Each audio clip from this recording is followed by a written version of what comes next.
Hello chess friends and welcome to Yazadov's chess channel and welcome to the Altibox Norway Chess tournament in 2020. We are now again in the round 5. An interesting game was played between Fabiano Caruana and Levon Aronian.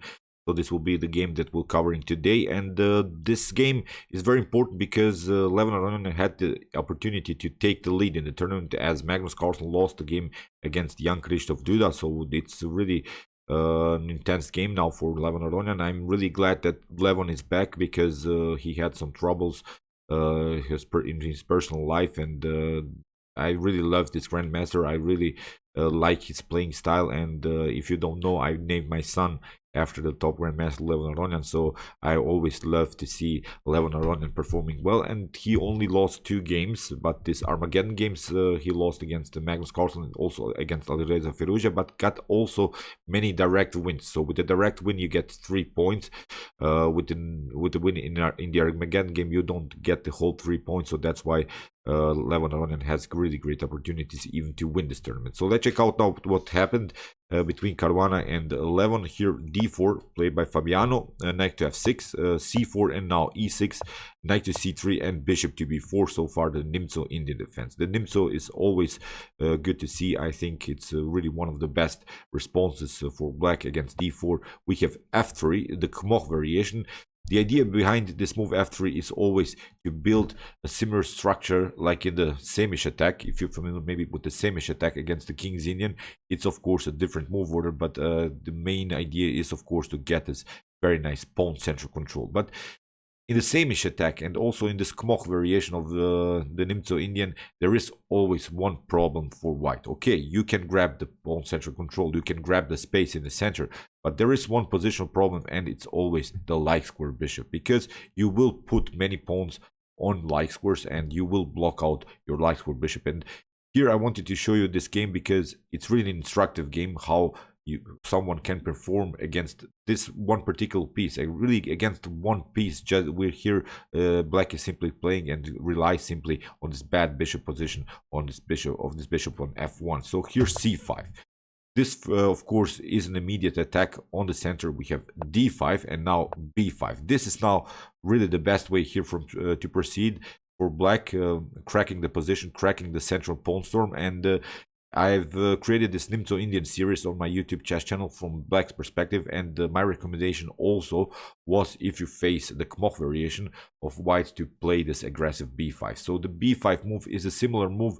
If you're familiar maybe with the Benko gambit, the idea is clear. We want to really deflect one pawn from the center and then grab a pawn in the center. So here Fabiano continues with the move e4. So we have d6.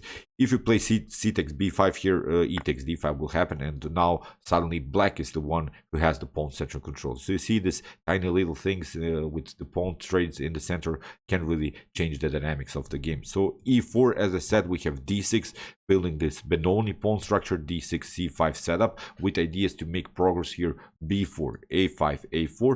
Here bishop to d2, finally getting out of the pin, and now bishop to c3, bishop takes c3, and now b4. This is the main idea of the Kmoch setup. Fabiano Caruana continued with the move bishop to d2. Bishop to f6 is not a good choice. Queen to f6 will happen, and now we'll come to this relation between pawns and bishops. That's what I meant.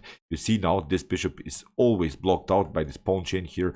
On the other hand, black has still, I think, at least some kind of an attack with the dark square bishop, although this pawn structure also blocks out the light square bishop of blacks. But at least black's bishop would have, I think, a great activity with the potential e5 move. Then this bishop comes very active into the game. After potential e5, then f5 would really break the position of white. So bishop to d2 was played, so not to take this knight on f6.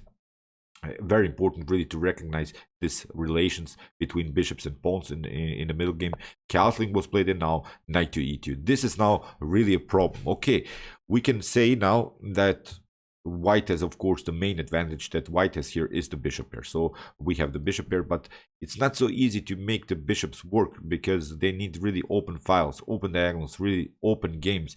Now the pawn structure in the center is blocked out, and you see now if we develop, for instance, this bishop on d3, then we can simply e takes d5, and after c takes d5, black will continue his progress here with potential a5 move, and will rely on the pawn majority attack. The pawn majority is this 3 versus 2 situation on the queen side. So I think in this particular case, black could also have a comfortable game with some ideas to get somehow maybe the rook on c8 and then continue with the potential c4 move. C4 would be the pawn breakthrough. Here, if you place, for instance, something like bishop to e2, you see how you have troubles to develop the light square bishop. Again, e takes d5, and after e takes d5, you have now suddenly troubles to develop the knight somewhere, because if you play knight to h3, I think black will immediately take the knight on h3 and will create further weaknesses, will create a double pawn structure here on the h file, and then black would simply attack the weak dark square weaknesses in front of the king. So as I said, it's really hard here to find the developing moves for white, because the pawn structure is so blocked out. Here this pawn chain all X course gives Fabiano Caruana really some headaches. Knight to e2, and now knight to h5. The idea is, as I said, e5 and maybe something like f5 to create really this attack like in the normal King's Indian. Of course, it's not a King's Indian, but a similar structure with potential f5 moves, bishop to e3, and now f5, which was a surprise, I think, now for Fabiano Caruana. This f5 move, very, very aggressive move by Levon Aronian, although the engine is not suggesting this move, but this is simply Levon style. It's simply a great attack. f5, here we have d takes e6, and now bishop to e6, e takes f5, and now rook to f5. Okay, you see now the problems of white. White needs at least 2 more moves to castle, queen to d2, or queenside castling, or something like, I don't know, many moves just in order to castle kingside and secure the king. So here queen to d2 was played, knight to d7. We have queenside castling, and now queen to a5, simply attacking the weak a2 pawn. We have king to b1, and now finally bishop to c4. In this previous positions, if you take the pawn on c4 immediately, it's not so good, because you get the knight to g3, the discovered attack, and if you try knight takes g3, then you get first bishop takes c4, and then you lose the piece. So you see, in this position, it's not possible after move queen to d2 to take the pawn on c4 immediately. You have to wait. Now after castling and queen to a5, king to b1 was played, and now it's really time to take the pawn on c4, because here after bishop takes c4, this tactic on knight to g3 doesn't work, because you get first the check on a2. So knight to c1 was played by Fabiano Caruana, trying to really get rid of this very annoying bishop. We have bishop to f7, and now queen to d6. Okay, Caruana has his pawn back. The more important thing is that finally the pawn structure is open, the center is open. It could really now work for the bishops, and we have now knight to f6, getting rid of we want to get out, of course, of some g5 attack, g4 attack. So that's why knight to f6, but also regrouping and keeping the position here of the knights compact. Now the main attacking idea of blacks is, of course, this very long diagonal on light squares. Now we want to play as I said, the move c4, because that's where we have the pawn majority. That's where we should attack. So queen to c6. Here Fabiano Caruana tries to get the queen on b5 and really force a trade of queens. Then the attack on the queen side, it's not so dangerous, because with the queens off the board, you can regroup, you can use your bishops. Then here in the game, Levon Aronian plays this aggressive rook to e1, attacking the bishop, and now bishop to f2, but now knight to b8, queen to b5, and now c4.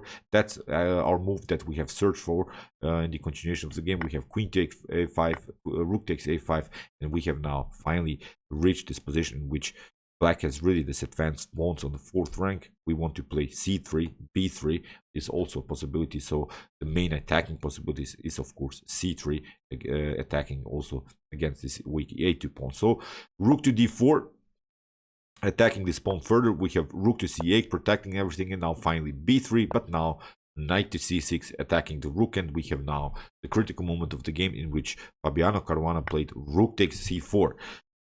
Sacrificed the rook for the exchange, but at least now he has solved all of the positional problems. He doesn't have to face anymore this pawn majority on the queen side. He has still now a good bishop pair. Finally, as I said in the beginning, Caruana had really the troubles to develop this light square bishop. Now it's on a perfect square. It creates attacking possibilities.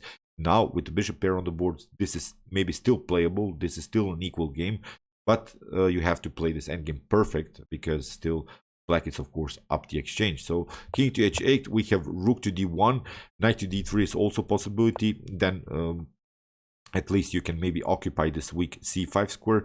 Then really this knight could get centralized. But okay, rook to d1, we have rook to e5, and now rook to d6 attacking the knight, and now knight to e8. There's no way that this rook will come into the game. If you even try something like rook to d7, will simply force further trades of rooks. So that's why I don't think that's a good idea here. If rook takes c7, knight to c7, and bishop to g3, we can still cover everything with rook to e7. So that's why here in this after the move knight to e8, Fabiano Caruana retreated with the move rook to d2, and we have now knight to c7, knight to e2, and now knight to b5. Very important move to regroup, to get really the best squares on the board. Now we want to create really this annoying check on a3. So that's why king to b2 was played, but knight to a3 anyway. We want to get rid of the bishop pair. The main strategical idea here for black is simply to get rid of at least one of these bishops, because the bishops are very dangerous now. We want to get rid of one, then we can continue, I think, in a good way. So bishop to a6, we have rook to d8. This forces now really trades of rooks, a further simplification, which is of course good. When you're up the exchange, you want to simplify more and more the position.